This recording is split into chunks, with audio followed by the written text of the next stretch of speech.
Welcome back, Liberty Garden fans. I am Dan Levinson, joined by Joe Brown. Joe, how you holding up? Oh, I think that gives you the answer. Sounds good. It's been a long day, Dan, Yeah, and you, we're like halfway there. We li got Top Cut still. literally, I had to go out. I got myself some coffee. I'm energized, ready to go here as we I are. just want to give a shout out to the eateries in this area. Like all the food, all the different options have been phenomenal. It's Yeah, delicious out here in Pennsylvania. I got a good some pizza right next door here. Pretty tasty I had compared a to New had a York. hoagie. It Oh was yeah. delish. Sweet, but we're going to be going right into round 6 momentarily between Juwon Kim and Justin Karras. Really, both top players. Justin just coming out on a top 16 at the Pennsylvania Regionals, as well as a top 8 finish at the World Championships. Yeah, Juwan coming to visit us from Florida, or excuse me, Virginia, not Florida. Oh, we're there already. So he drove up, much further than we had this year. And Yeah. Justin Karras, top 8 at Worlds, the epitome of an ace trainer. So Yeah, exactly. But going into this match momentarily between both players, I know Justin was already starting off like just being afraid of all critical hits and speed ties. Like between the leaf blade increased critical hit ratio chance from Kartana, and that's not something you ever want to go forward with. And as we saw earlier, all those speed ties, so that's something true. you don't Yeah, want to deal with. Justin was telling us that he's been hit by 4 leaf blades today. 3 of them were intimidated, but all 4 of them were critical hits. So Yuck. maybe round 6, he can turn the RNG around. Yeah, exactly. But we're going to be going into this match now between Justin and Juwon. Why don't you tell me a little bit more about the teams? I would love to, Dan. Juwan is on the bottom of the screen, and he has a really cool team with Lilligant, Tapulele, Crocodile, Nihiligo, Torkoal, and Whimsicott. And Justin has Garchomp on the top of your screen, of course. Garchomp, Porygon 2, Arcanine, Tapu Fini, Kartana, and Vikavolt. So what's cool to see, I can say with Juwan's team, all 6 of his Pokemon. This is the first time we're seeing on stream today. Yeah, That's really cool. honestly, And he's 5-1 or 4-1. So yeah. obviously he's doing well with it. Yeah, and Juwon kind of known for carrying that Lilligant to every single tournament he attends. Lilligant having that attack teeter dance, and I experienced that on the stream quite a number of weeks ago, and getting kind of lucky. But it's all luck when you're spreading confusion around, and I know he even used that in 2014 when he top 8 regionals out in Virginia. But we are going right into this match now. Hey Dan, all you can ask for in life is good luck. That's some life advice. That's not just Pokemon advice. But Juwan has that Lilligant Torkoal open that is very common, works very well so far in the early VGC 2017 metagame. Justin has the Garchomp and Kartana, a little bit more conventional, but Torkoal with that Drought ability increases its fire type attacks. So you can see Eruption. I've also seen Heat Wave also. So it's going to be cool to see what Juwan has on his Torkoal. Switching in is the Tapu Fini. Going to set up the Misty Surge. And if you don't know, terrains do not offset weathers, so the Drought is still up even though Misty Surge has been brought in. But Tapu Lele is going to switch out the Misty Surge into Psychic Surge. So now, Sleep Powder onto the Garchomp. It will be put to sleep. It has to be asleep for at minimum 1 turn, so this will be its first turn of sleep here.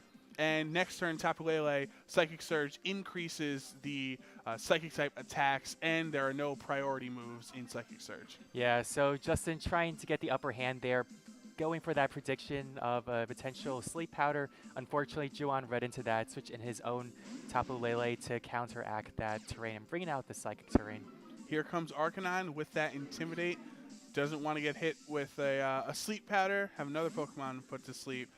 Tapu Fini switches out into Kartana, who is a Grass type. So if it was hit by a Sleep Powder, wouldn't be affected by it. But here comes the Z move off from the Lilligant. So Juwon going with the offensive pressure right away here on turn 2. The Bloom Doom. Most commonly we see it on Tapu Bulu, but also Lilligant, great usage of that Grassium Z item. Attacking Kartana, which is resisted there, so it doesn't even do half health to Kartana. Moonblast onto the Arcanine, also a resisted attack, but the so it's still some good damage at least for Juwon there, but he used his Z move early on. Yeah, that times 4 resist from Kartana, eating that grass attack, the Bloom Doom, really good coverage there. Not even taking half of it, but now Arcanine is out, able to threaten that Tapu Lele with a fire, that Lilligant with a fire type attack, and now Justin may decide to switch back into his Tapu Fini to prevent any type of sleep powder going off onto his Pokemon. Shout outs to Juwon and his avatar with his awesome sunglasses. Yeah, gotta like those stutter Look shades. at those. Those yeah. are so cool. I don't know. These are the things I noticed when we've been going for a long time, Dan. Please, I am a female trainer in my game. I bought all of the dresses and outfits. I customize my character as much as I can. I'm rocking the Team Skull outfit, but that's just me. So Lilligant with the Protect. Kartana uses Smart Strike, which is super effective, it's super effective, but Whimsicott has the Focus Sash, so it is able to survive. Flare Blitz, it goes into the Lilligant. If you double targeted the Whimsicott, would have got the knockout here. So now Juwon has that, has the Whimsicott who can try to get, he can't use Tailwind because priority because the Psychic Surge. Oh no, Dan. Yeah, that Prankster ability stopping Juwon from using any type of priority move. So now Justin may not want to switch out into his Tapu Fini. And the Endeavor coming out, bringing Arcanine to 1 HP. Leaf Storm, even though it's resisted, will get that knockout. The Endeavor tech there, Endeavor will bring the Pokemon that it targets down to whatever your current HP is. So obviously Whimsicott at that 1 HP from the Focus Sash. Justin is able to get the knockout finally. It took one extra turn, one longer turn than he would have wished, but Kartana is now +1. Yeah, Kartana getting that Beast Boost ability, so that attack is going to be increasing its stat. Torkoal now coming out for Juwon as Justin, it will be bringing out his Garchomp. So Garchomp will be threatening that Torkoal, but it's still asleep, so it's going to be having the potential to wake up this next turn now that it did burn that one turn. And Torkoal is, drought should be ending relatively soon, so he's got to take advantage of these turns while he has them. Yeah, looks like Torkoal will be switching out now for Juwon. In comes Tapu Lele here. Obviously, Psychic Surge is still set up. Substitute off this Lilligant. Pretty awesome seeing Lilligant here. Does so many different things, has a lot of different roles. Smart Strike going to go into that Lilligant slot. Will be enough. It is enough for the substitute to fade here. Garchomp, that is now second turn of sleep, so more likely than not, he will wake up on his third turn of sleep. Yeah, now Juwon is just needing to time that those turns correctly because Sun is about to run out the drought that Torkoal was able to set up. So potentially I think he'd want to just attack here. He could try and protect his Lilligant and letting that Tapu Lele attack or get knocked out, and then this way Torkoal can come in, double the speed of Lilligant's speed with the Chlorophyll ability. So that's one option for Juwon to do right now, but again, he just has to watch out for that Garchomp. It has the chance to wake up, and Kartana also being able to threaten the Tapu Lele with a Smart Strike. And Garchomp does get put to sleep for the third consecutive turn, so that's very difficult for Justin to try to use. But, oh no, he goes through the Protect. He wakes up from it. So that's important for that turn not taking any damage. But Tapu Lele with the Protect and that switch in on the Torkoal. Smart Strike onto Tapu Lele, no damage. That Kartana, even though it's very frail, but with that +1 boost, it's a big threat on the field right now, especially next turn now that Tapu Lele can't protect again. Yeah, not looking good for Juwon right now. Garchomp being awake allows it to use its ground type moves, potentially if it's carrying the Z move for Tectonic Rage, but we're going to see that Protect now. from Torkoal. And the Smart Strike onto Tapu Lele should be enough for the knockout. It is. Kartana is looking very dangerous now, +2 on its attack stat based off those 2 Beast Boosts. And here comes the Tectonic Rage from Justin. Torkoal did protect, so it's not going to do too much damage here. But any damage is good, obviously. And he can try to get, if this isn't the end of Drought, should be coming soon. So now next turn with Lilligant coming back in, presumably, how can Juwan handle this situation?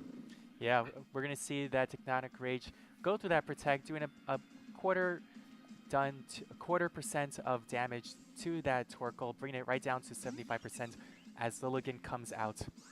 But Kartana, really good spot for it right now with that +2 in attack from Beast Boost. And Garchomp threatening the Torkoal with a ground type move, potentially an Earthquake, and Lilligant being able to try and Sleep Powder something for this turn. So Justin may just want to try and go for a double protect and to just waste and burn out this another turn of the Sun. I might be going crazy. Is Torkoal holding like the what's it called, Heat Rock or whatever, the one that makes it 8 turns of Drought? Because it's been going on for a long time, right? This is true. I think it's been more than 5 turns, so probably has been around for a while now, this Drought. But going to see another Beast Boost for Kartana. Yeah, he's taken out all 3 of Juwan's Pokemon so far. Here's the Earthquake, not really caring about hurting his own Kartana in this situation. That will not be enough for the knockout here. So here comes the Heat Wave. Should get the knockout on Kartana, but really not going to do anything to Garchomp. Probably get a forfeit next turn, or you know, just Justin winning it here in Game 1. Yeah, Justin played that really well as we see the Drought run out on the field. But Tapu Lele, well, actually Tapu Fini coming out for Justin, bringing out that Misty Surge, but pretty much a clean game for Justin and moving on to this next game. But looking back at the match, though, I liked how Justin was able to adjust and just being able to hold out on the sleep turns and being able to take advantage of it. So really like that as we see the Moonblast going to go ahead and knock out the Torkoal. Yeah, that could have been dire for Justin on turn 1, getting put to sleep by the Lilligant. And so it took that automatic first turn, but then it switched out, which sometimes that might not help because when you come back in, you still have that chance of being put to sleep as it was. But Justin was able to recover from that sleep. And also, with Whimsicott in there, Psychic Surge actually hurt his own teammate because he couldn't get a Tailwind up or anything like that. Couldn't use priority moves. Yeah, I mean, I think I really think Juwan was in a good position in the beginning. He was able to adjust the terrain abilities and really read that perfectly between the Psychic terrain, the Misty terrain, and he was in a good spot in the beginning, but then towards the end, though, Justin was able to come back and was able to reposition himself so that he was able to get his Garchomp to wake up. So props to him, and we'll have to see how Juwan is able to adjust in this next game. Right, it seemed like Juwan really wasn't able to adjust to Kartana. Obviously, Kartana got 3 knockouts there. Got three Beast Boosts, so Lilligant really can't do squat to Kartana, so Juwan needs to come up with a better option to defeat Kartana so Lilligant can put things to sleep and can handle Tapu Fini. Yeah, that was another thing. Just pretty much the board position, like they were, as we've been seeing in other past rounds, whenever we're going into a game 2, always want to be trying to adjust and trying to find out, okay, well, did this Pokemon actually help me out this round? Can I find something else on my team that can be better suited for this role? So looking back, I think Juwan, I did like the Lilligant Torkoal. I still think it's a really good lead to go off with, but going with his back 2, he may want to try and figure out what Pokemon that was on there and reposition and try and find something else to use instead.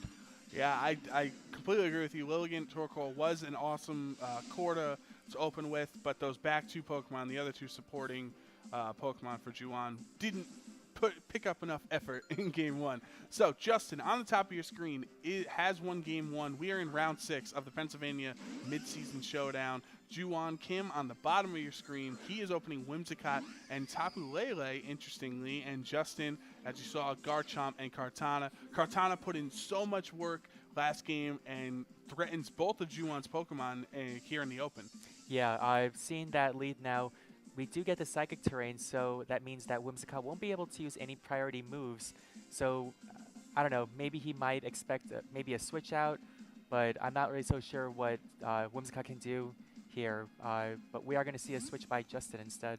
Yeah, Garchomp switching out into that Tapu Fini, putting up Misty Surge. Maybe Ju-On went next level and knew Tapu Fini would switch in so he could go for Tailwind. That would be a sight to see. But Tapu Lele going for the Protect here. And Whimsicott went for the Tailwind. I'm freaking out. Oh, my God. I just called a next level play. Me and Ju-On on the same wavelength. Smart Strike going into that Protect there, not targeting the Whimsicott. I think Justin in this situation was potentially scared of hitting the Whimsicott and then next turn getting that Endeavor and bringing, say, Tapu Fini or Garchomp down to 1 HP. Yeah, that was a perfect play by Ju-On. He read that turn perfectly, predicting the switch on the terrain as we're going to see Whimsicott using another priority move. Yeah, Fake Tears. It's going to lower Kartana's special defense, and the Shadow Ball onto Kartana will be enough for the one-hit KO. Whimsicott putting in work here when it's not in Psychic Surge, but Muddy Water misses the Whimsicott, does connect onto the Tapu Lele, does an alright amount of damage, but gets an accuracy drop, so that does help Justin next turn. Yeah, that's perfect because now Justin, we did see the accuracy drop. There's still the chance that it could hit, but there's also a chance that his attack could miss. So even if he tries to go for that Fake Tears, Shadow Ball, or Psychic, won't be able. Well, there's a chance that it could miss, and that's something that Justin has hoping for him. But Ju-On will probably try and adjust here. Maybe he'll switch out his Tapu Lele. Ju-On just in a really good position here. Extreme Speed. Oh, and it survives. In the red, here is another Fake Tears onto the Arcanine slot to go for the Psychic, but Arcanine avoids because of that Muddy Water accuracy drop. Here comes another one connecting on both Pokemon this time around. Does Whimsicott get an accuracy drop? That's the question this turn. No, it does not. So Tapu Lele goes down. Obviously, if he connected on that Psychic, that would have been almost stealing up the game there. But Nihilego coming in for Ju-On with that Rock Poison typing. Yeah, really, I mean, Nihilego is one of those really bulky Ultra Beasts, so it's not really afraid of a Muddy Water. It's still going to be super effective, but won't be really doing that much damage. And the Extreme Speed, that does a lot. Maybe Bandit? Yeah, potentially. We just see it that last turn. It generally doesn't do that much damage. Yeah, especially Extreme Speed, a non-stab and everything. I would assume it's Bandit, but it did its job. Nihilego with that special effect, or super effective rock type attack, gets that Beast Boost.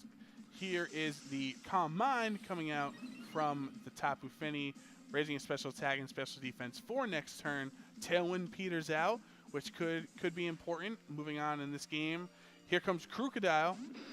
Again, first time we're seeing Crocodile on stream today. And Garchomp. Garchomp's going to be -1. So Crocodile might have the advantage in that situation, but Tapu Fini handles both Crocodile and the Nihilego.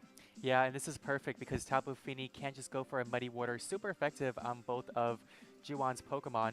But again, there's also that Intimidate drop on Justin's side of the field. So we'll be seeing that Nihilego go ahead and get a Protect off. Both Nihilego and Garchomp are going to protect this turn. So what's his Tapu Fini go for? Crocodile is actually faster. Rock into the Protect and Muddy Water. Super effective onto Crocodile. How much is it going to do in here? It does not get the knockout. So the Misty Surge disappears from the battlefield.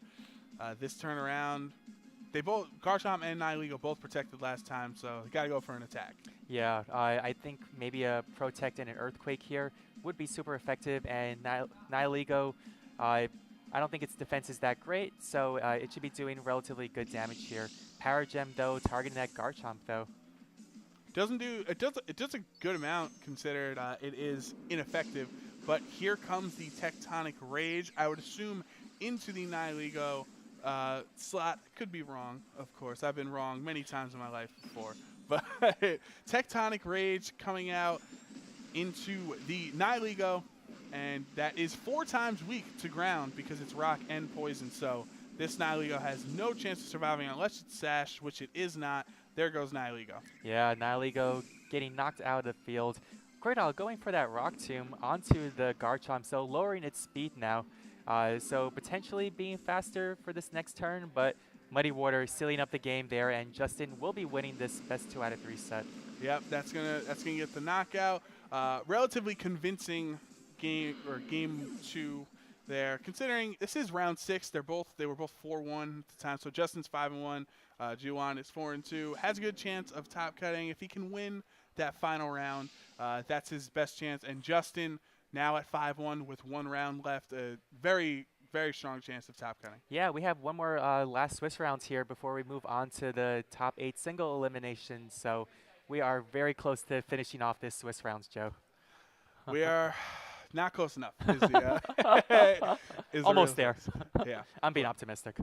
Luckily for all our viewers, we're going to have an interview when we come back with the Justin Karras. So stay tuned for that. That's going to be exciting right here on Liberty Garden. Thanks, guys. We'll be right back.